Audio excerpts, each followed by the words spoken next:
Hello बच्चों, let's read the question. The question says, if the earth loses its atmosphere suddenly, then the duration of the day will increase, decrease, remains unchanged or nothing can be said. तो यहाँ बोला गया है कि अगर अर्थ का जो एटमॉस्फेयर है सडनली रिमूव हो जाए तो क्या चेंज आएगा ड्यूरेशन ऑफ द डे में। तो इनिशियली ये अर्थ है, अगर तो अर्थ के बाहर इसका एटमॉस्फेयर इस तरीके से फैला होगा और सडनली अगर इसका अर्थ का एटमॉस्फेयर यहां से रिमूव हो जाता है तो हम देख सकते हैं कि रेडियस डिक्रीज होगा अर्थ का। तो इसके लिए जो अब की कॉन्सेप्ट हम यूज करेंगे उसमें हम तीन चीजें बेसिकली यूज करेंगे।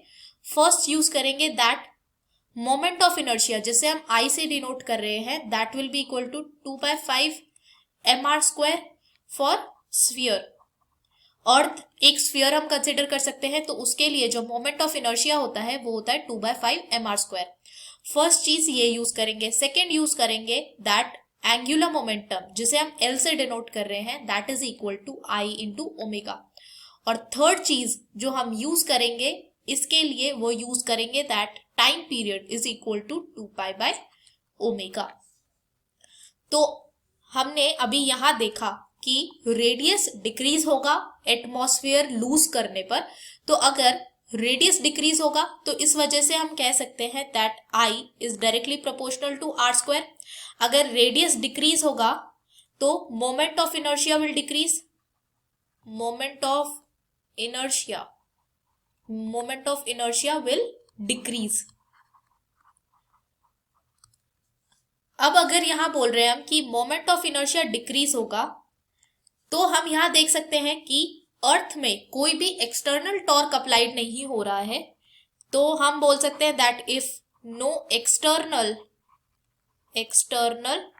Torque is applied, angular momentum remains constant. Angular momentum remains constant.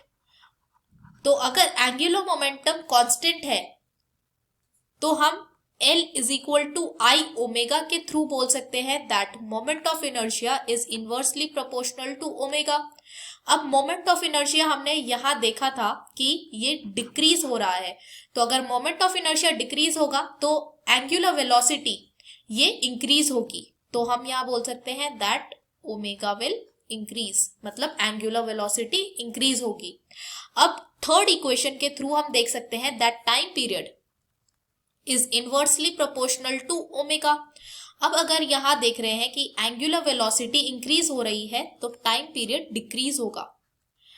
अब अगर यहां टाइम पीरियड जो है वो डिक्रीज हो रहा है, मतलब जो ड्यूरेशन ऑफ द डे है वो छोटा हो जाएगा। तो हम बोल सकते हैं कि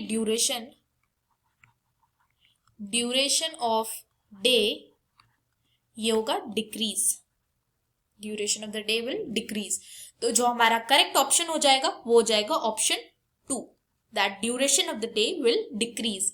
I hope you understood this well. Thank you so much. All the best.